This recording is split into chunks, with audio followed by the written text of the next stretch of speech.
부모가 자식을 사랑하는 사랑의 그 기원적인 동기는 어디서부터 시작했느냐?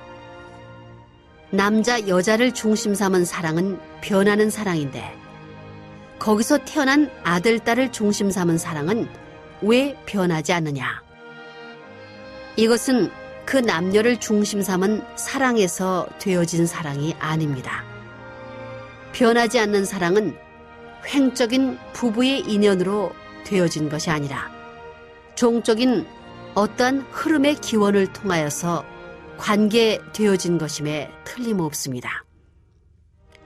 그런 종적인 주체가 누구냐? 그런 주체를 우리는 하나님이라고 합니다. 그 사랑은 부부가 마음대로 할 수 있는 사랑이 아닙니다. 그 사랑 앞에 내가 하고 싶으면 하고 싶지 않으면 안 하는 입장에 서 있을 수 없습니다. 그것은 끊으려 해도 끊을 수 없습니다. 횡적인 인연으로서 어떻게 터치할 수 없습니다. 그렇기 때문에 부모가 자식을 사랑하는 그 사랑은 만고불변입니다.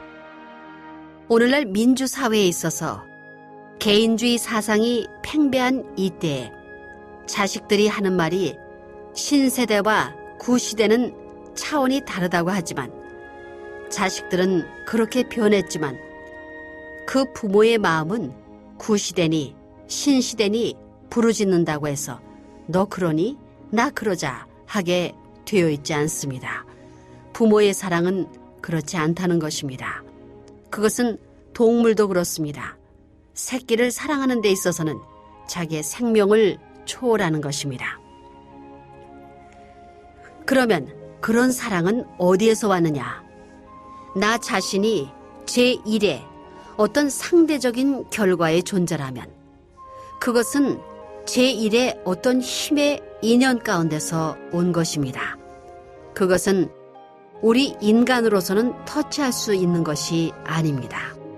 그렇기 때문에 부모가 자식을 사랑하는 사랑을 혁명하자, 혁명의 기수가 되자 하는 사람 보았어요?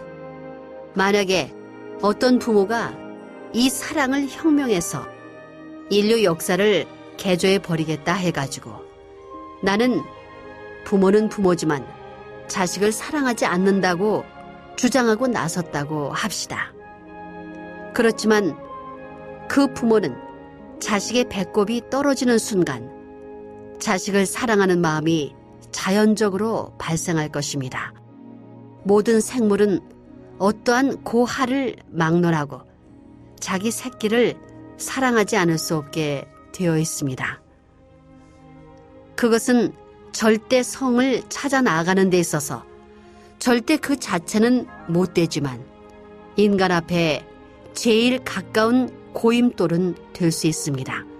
단 하나의 발판이 될 수 있는 것입니다. 그 다음에 이것이 인간 세상에 있어서 그래도 역사를 보게 될 때 영원한 발판이 되어 있지 않느냐 하는 것입니다. 그러한 부모의 사랑은 어디에서 왔느냐? 그것은 아버지에게 어떠한 권고를 받아서 배운 것도 아니요, 자기 상대에게 충고를 받아 배운 것도 아니요, 자기 자신이 그래야겠다고 생각해서 나온 것도 아닙니다. 자연히 그리 되는 것입니다. 사랑이라는 것은 자연히 그리 되는 데서 성립되는 것입니다. 본질적인 사랑을 분석해보면 사랑에는 혁명이 없다는 것을 알 수 있습니다. 부모가 자식을 사랑하는 것은 참 사랑에 해당됩니다. 그렇기 때문에 인간 시조 때부터 사람이 자식을 사랑한 마음이나 수천 년 후의 후손인 우리가 자식을 사랑하는 마음이 똑같은 것입니다. 또한 수천 년 후에 우리의 후손들이 자식을 사랑하는 마음도 같을 것입니다. 사랑에는 발전도 없고 종식도 없습니다. 혁명의 요건이 필요치 않은 순수한 것이 참사랑입니다. 그러면 하나님의 사랑은 어떠한 것이냐? 하나님이 어떤 존재를 절대적인 기준의 자리에 세워놓고 그의 존재성을 인정하고 그를 사랑하신다면 그 사랑은 더 이상 혁명이 필요치 않는 사랑입니다. 사랑은 홀로 이루어질 수 없습니다. 생명이 투입되지 않고는 사랑이 성립되지 않는 것입니다. 부자 관계의 사랑을 두고 보더라도 거기에는 생명의 인연이 깃들어 있는 것입니다.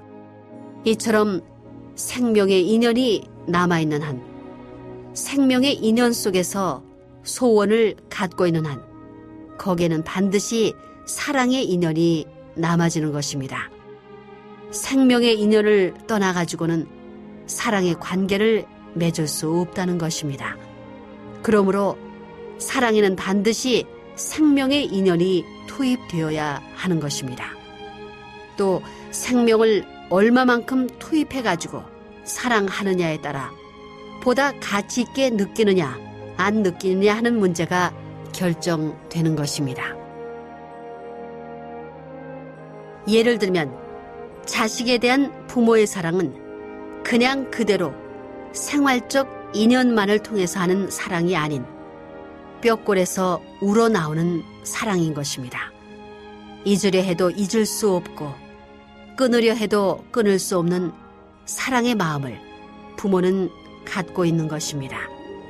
그래서 생명의 여력이 남아있는 한 부모는 자식을 사랑하는 것입니다.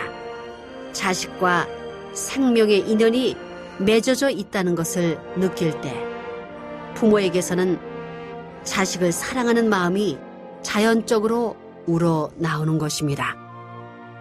저 애는 내 아들이니까 사랑하겠다 하는 의식적인 마음이 앞서서 사랑하는 것이 아니라 그 마음보다도 그 인연보다도 앞선 자기의 생명력이 자식과 연결되어 있기 때문에 사랑하지 않으려야 않을 수 없다는 것입니다. 이러한 사실을 우리들이 가정생활에서 잘 느끼고 있는 것입니다. 그러면 하나님은 어떠한 분이냐 할 때 천년만년 죽어도 또 주고 싶은 그런 마음을 끊임없이 갖고 계신 분입니다. 그런 분이기 때문에 우리가 하나님을 찾는 것이지 주고 나서 야, 요거 몇 냥 몇 전이다 라고 하시는 장사꾼 하나님이라면 그런 하나님은 필요 없습니다. 만민은 왜 하나님을 좋아하면서 따라가야 하느냐? 하나님을 왜 좋아해야 되느냐 하는 문제를 두고 볼 때 하나님은 만민을 위하여 모든 것을 주시고 또 주시면서도 부끄러워하시며 지금은 이것밖에 안 되지만 조금만 더 기다려라. 몇백 배, 몇천 배 더 좋은 것을 줄 터이니 하시면서 오늘 현재 주신 것으로 만족하는 것이 아니라 주면서도 미래에 더 좋은 것을 주겠다는 약속을 하시며 주실 수 있는 마음의 여유를 갖고 계시는 분이기 때문입니다. 그런 분과 더불어 있으면 비록 못 먹고 못 살더라도 행복하다는 것입니다. 못 먹는 자리에 들어간다면 미래에 소망된 자극이 현실권 내에 충격적으로 느껴지는 것입니다. 무슨 말이냐 하면 도리어 새로운 결심을 할 수 있다는 것입니다. 주면서도 부끄러워하는 자리. 그런 부모를 가진 자식이 엄마 하고 끌어안게 되면 몸만 끌어안겠습니까? 얼마나 고맙겠습니까? 그 자리는 미래를 위해 서로 위로의 눈물을 흘릴 수 있는 자리입니다. 절망이 같이 하는 것이 아니라 내일의 소망을 현재의 자극으로 여기고 서로 결의하고 서로가 맞부딪혀가지고 격려할 수 있는 폭발적인 자리가 바로 그런 자리입니다. 그러므로 거기에서 나타나는 현상은 비참한 것이 아닙니다. 미래에 대한 자극을 끌어들여 가지고 현실권 내에서 가치를 찬양할 수 있는 자리는 그러한 사랑권 내에서만 이루어지는 것입니다. 그렇기 때문에 그 사랑권 내에 사는 사람은 불행이 없다는 결론이 나옵니다. 부모는 사랑하는 자식에 대해서 전체를 희생하려고 합니다. 하나님과 마찬가지라는 것입니다. 그것은 무엇을 말하느냐? 하나님은 하나님을 위해서 투입하는 것이 아닙니다. 이와 같이 자신을 위해서 있는 것이 아니라 상대를 위해서 있겠다는, 상대를 위하는 하나님의 자리에 서겠다는 것입니다. 하나님이 하나님을 위해서 있겠다고 하면 그건 참된 사랑이 아닙니다. 자기를 전부 다 자식한테 희생해가지고 그 자식과 더불어 있겠다고 하는 데서 사랑이, 생명이, 희망이 이루어지는 것입니다.